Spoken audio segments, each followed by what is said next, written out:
Hey everybody, welcome to the 10th edition, episode 10 of Ask Dr. Testosterone, starring Dr. George Touliatos. Dr. Touliatos is the author of Bodybuilding, The Good, the Bad, and the Ugly. That is available on his website, gtoul.com, as well as on Amazon.com. Dr. T is a contributor every month to Muscular Development. If you've seen the Llewellyn book, Anabolics, he's also a contributor to that. Please welcome from Athens, Greece, Dr. George Touliatos. How are you, sir? Hello, Ron Harris. Good morning over there. Have a nice week. And this is the 10th episode. It's more than 2 months. Yeah, we're rolling right along. It's almost 60 questions, right? Yeah, I mean, we could do more, but I like the 6 questions format. It keeps things really moving along. People asking for more questions or more time, but I think half an hour is enough in order not to get tired or bored. I mean, another thing is then they have to look for specific questions, and they get tired of looking around. So yeah, I think this is 5 minutes per question is a good time to analyze. It's perfect. Okay, well, the viewers on Muscular Development and on YouTube have questions for you. So here we go, Doctor. Question number 1. If a guy on anabolic steroids supplements with adaptogen herbs like ashwagandha or rhodiola, will they mess up the anabolic use because these herbs are supposed to normalize hormones? I'm trying to make testosterone higher than the others. Would these adaptogen herbs constantly be trying to make my body into homeostasis? Now, the reason we're using these particular herbs is to minimize stress and cortisol as a result, because cortisol is a stress hormone. Now, rhodiola, ashwagandha, even DHEA, they manage to lower cortisol that is responsible for insomnia and eventually in the long term adrenal insufficiency or fatigue. Now, we know cortisol is a catabolic hormone and also leads to fat storage in the long term and muscle wasting as well through gluconeogenesis. It's a catabolic hormone. And we should also minimize cortisol because it messes up sleep. And as you know, sleep is responsible for recovery and is the main anabolic thing. Now, on the other hand, anabolic steroids are supposed to lower cortisol. This is why they're anabolic. Right. The point is we have to take care of lab work and see how is cortisol, not to be too high or not to be too low. If it's too low, then it's the start of an adrenal fatigue.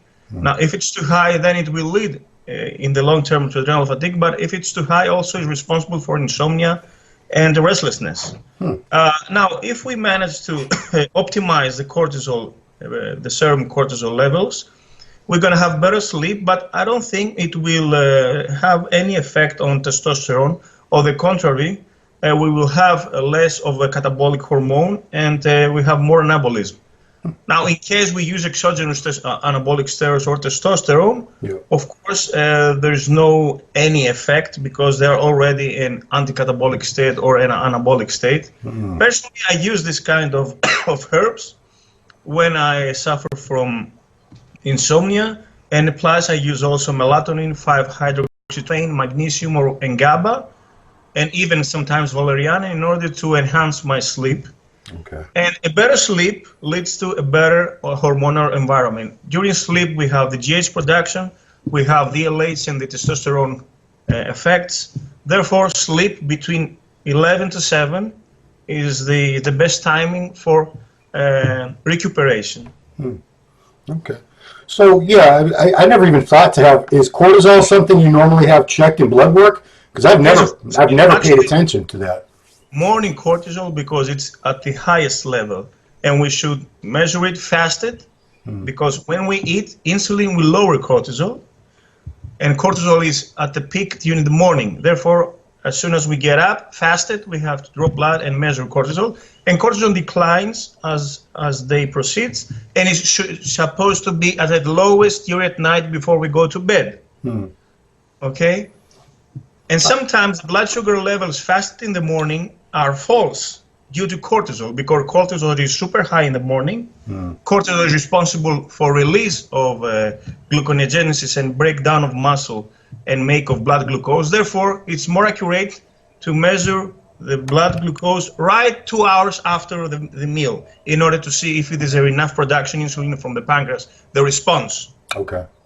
Sometimes it's risky and it tricks us, the fasting glucose. Okay, stress also elevates blood sugar through glycogenolysis from adrenaline. So yes, it's tricky sometimes. Okay. Well, that's something we should be paying more attention to. I certainly never paid any attention to my cortisol levels. But, okay. Question number 2. What's the doctor's recommendation on intramuscular versus subcutaneous injections for TRT microdosing in the range of 0.25, so a quarter milliliter, 3 times a week? Yes. I had, as a matter of fact, this morning, I had a call from a patient of mine from Cyprus. He asked me the same question, if there's any benefit. Personally, I tried the John Chrysler protocol, which is injecting subcutaneously. Now, the benefit of this, without any doubt, is there is no scar tissue within the fat. Because if we inject deep in the glute, eventually we will develop a scar tissue and it's painful.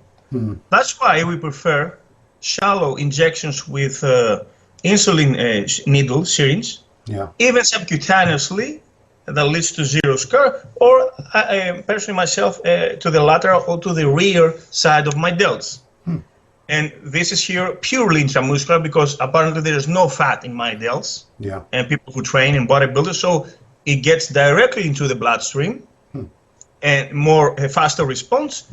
While in the subcutaneous, you don't have this scar from the glutes, but the point is, in subcutaneously, the absorption is slower because of the fat, and fat tissue has lower vascularity. However, I noticed that when I inject in my abdomen, and apparently it's subcutaneous, okay, because I'm not a six-pack now. I have over 10%. So sometimes, occasionally, lumps develop. Now I inject oil into fat, fat into fat. Therefore, sometimes, occasionally, some lumps of 0.1 ml, that is 25 milligrams, develop sometimes, and it's not so nice, because it takes about 2 to 3 days to. It's a sort of a small abscess, but it's not, of course, the usual abscess into the butt. But these lumps are oil that has to be distributed. Now in the labs, I don't see at all any difference. No. There was the claim that if you inject testosterone into the fat, you're triggering aromatization, but this is false. Why? Because the testosterone will leave the ester as soon as it gets into the bloodstream. Therefore, as soon as testosterone is into the fat, it's connected already with the ester. After it gets into the bloodstream, then it separates from the ester and it's free to act into the receptors and aromatize and whatsoever. So there's no chance of aromatization because we inject an aromatized drug into the fat. But I don't see any other reason apart from to avoid the deep gluteal injections. I prefer shallow deltoid injections, and they act rapidly. Well, see, that's the thing, though. That's why I think, to me, that would be a disadvantage, because say if you're injecting 3 times a week, and it's getting rapidly absorbed like that, wouldn't you have more peaks and valleys in the hormone profile? It works faster. The same with growth hormone. If you inject growth hormone into the fat, it gets absorbed. But into the fat, you have this supposed local fat burning effect that you don't have into the muscle. The same goes also with the peptide of HCG. It's faster absorbed into the bloodstream, into the muscle, because it gets directed to the bloodstream, unlike the fat that it has to go afterwards to the bloodstream. So about it's a few hours of start working. Okay. But according to the question, if it works faster or not, this goes day by day. Now, either every other day or 2 times a week or 1 time a week. Okay, this is the frequency. Okay. Next question. Great show. I've been watching every episode. I'm 45 and new to all this. Just started 400 milliliters test sip a week. 2 shots. 200 on Monday, 200 on Thursday. Planning to do Novadex PCT after the 10-week cycle. Is this sufficient? Is there anything else I should be taking during the cycle to minimize any possible side effects? Any other recommendations or thoughts? Thanks, and keep up the good work. Okay, 400 milligrams are definitely going to aromatize They're not almost half a gram. And I don't think Nolvadex could be good enough. I mean, maybe 2 milligrams of Arimidex per week will be at least a good dose to minimize aromatization. Now, of course, PCT does not work with Nolvadex. As soon as you inject testosterone, you shut off completely the axis, the HPTA. Therefore, you need HCG and a bit of Clomid afterwards. So if he has already Nolvadex, he may use Nolvadex every day, 20 milligrams, if he cannot purchase Arimidex. Yeah. But afterwards, he will definitely need Clomid and a serum like HCG and a serum like Clomid in order to boost his endogenous testosterone production. See, my question to you, Doc, reading through this guy's 45 years old. Chances are high that his natural testosterone has probably declined greatly since. Yes, absolutely. Yes. So I'm wondering, why is this guy doing a 10-week cycle of 400 milligrams test a week rather than just living on 200 milligrams a week for the rest of his life? It's a question, but maybe his total testosterone levels are about 400 or 500, and he's not officially hypogonadic. Maybe it's the first time he touches a steroid. Yeah. And I don't know, I mean, he could add an anabolic agent as well, because testosterone is supposed to be purely androgenic. Right. And anabolic, but he needs also a purely anabolic agent, like Deca or Primo or Kupos. Yeah. But 400 milligrams, yes, they are super physiological. He has to manage with his hematocrit. And because of ESH, after the cycle, to take the PSA levels. Yeah. Okay. All right. Next one is another keto question. There's always a keto question. I have been on keto for about 9 months now and have lost 72 pounds. This is the healthiest I've ever been, and for sure the healthiest I've ever ate. I had my blood work done last week and received my results yesterday. For some reason, my cholesterol is very high. It just doesn't make sense to me. Maybe you could help me understand. Also, my testosterone level is very low as well. If you don't mind, I would like to send you my blood work results to look over. American doctors don't promote keto at all. They also will not promote testosterone use either. Well, that's not entirely true. I want to start on my own TRT regimen, but I was concerned with the cholesterol before I add a cycle to my regimen. So Okay. Cholesterol up, testosterone low, down. Yeah, this is explained hormonally. Keto diets lower free testosterone. We have said that before in another show. Yeah. Because what happens, in the lack of insulin, SHBG goes sky high, and it will prevent free testosterone to liberate. And therefore, the free testosterone is the 2% that is important. It matters, not the 98% of total testosterone. And because of this thing, we have a crashing of free testosterone.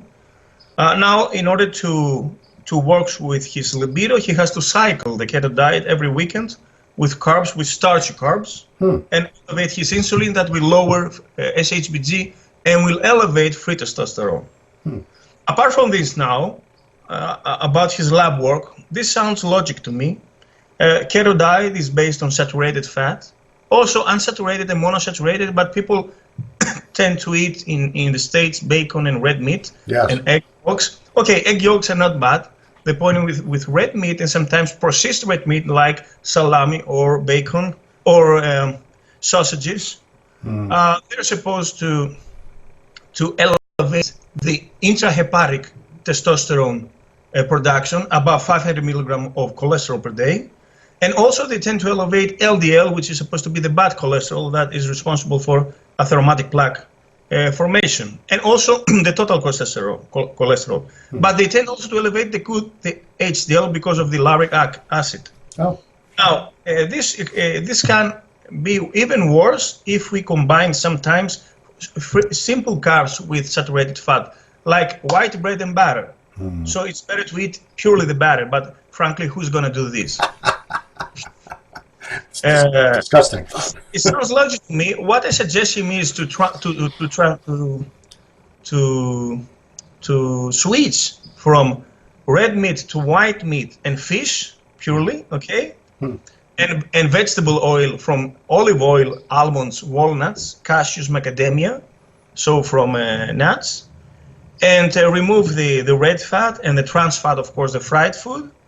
I would suggest him to use coconut oil because it's plenty in MCTs that you need in order to work out, but it's full on saturated fats that unfortunately they tend to elevate LDL and total cholesterol. Keto diet, of course, is not appropriate for weightlifting and sprinting and explosive because there's no the primary fuel of glucose and starch and glycogen. But it can lower insulin resistance. It can burn fat very efficiently. However, it's an alternative fuel for the brain, and it's a good alternative fuel for a long distance like cycling, like endurance, like marathon or triathlon, but not from bodybuilding and speed. So you would recommend, so he can avoid these bad effects with his cholesterol by switching the protein source. As far as the testosterone, you say having a carb refeed day once on the weekend would solve that issue? Saturday and Sunday to elevate and eat more sweet potato and wild rice. Okay. He will have more energy on Monday, also to work out. Yeah. He can also use supplementation like omega-3 fatty acids from sardines, from fish, or krill oil from shrimps. Yeah. All right. Okay. And to base on vegetable fat from nuts and pure virgin olive oil. Okay. Oh, next question. This is one it comes up all the time. It's so critical because a lot of guys are using oral steroids. So my question is, what is the best way to protect the liver when taking oral steroids? What are the best supplements to take for the heart while on the cycle? So this is a classic question. Yeah. It's a favorite topic of Dr. O and myself.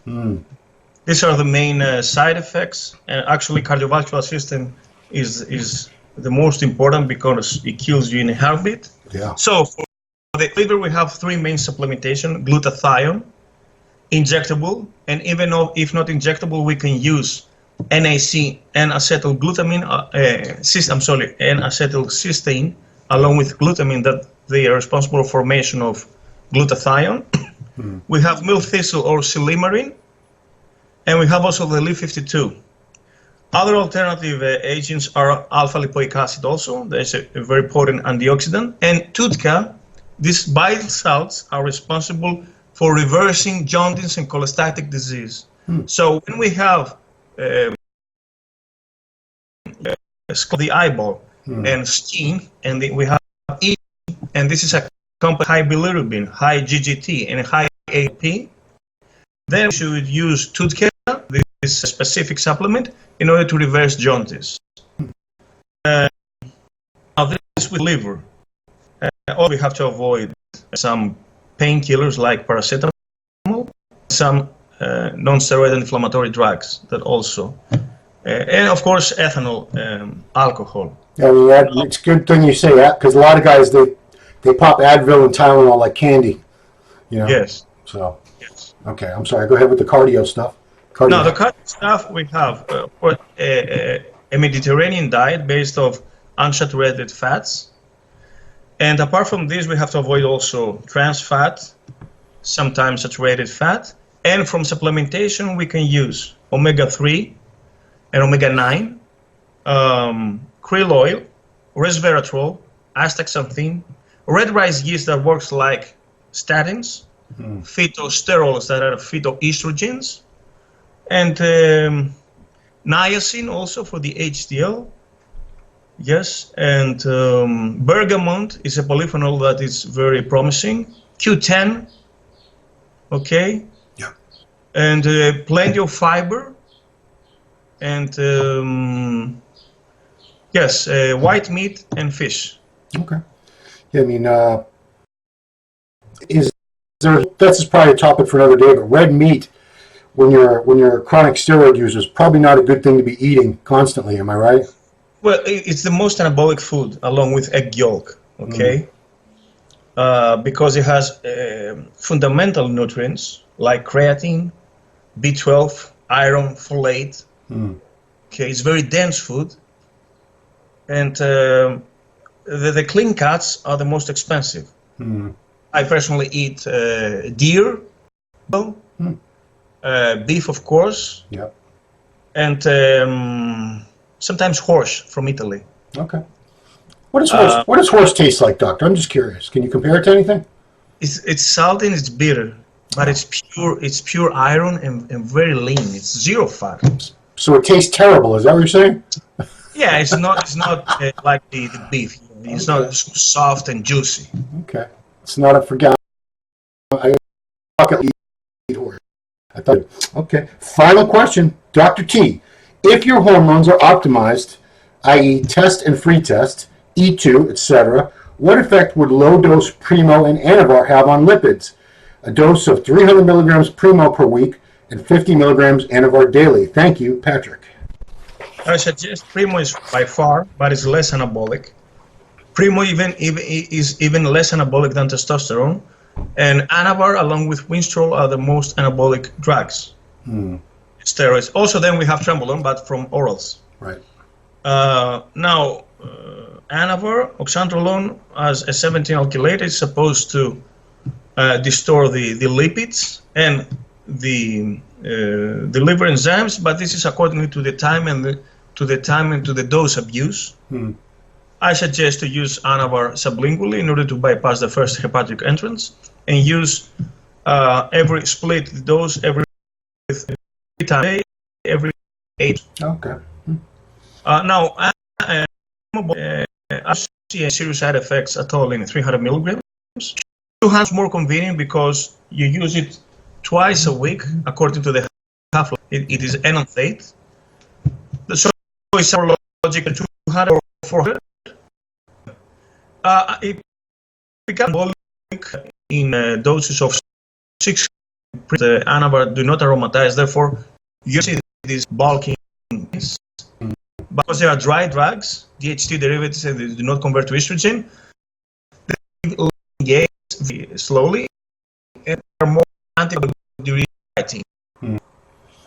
Primo is my favorite drug, and it's expensive, but it's supposed to be side effects free. Okay, and you don't have to use it quite often. I mean, twice a week.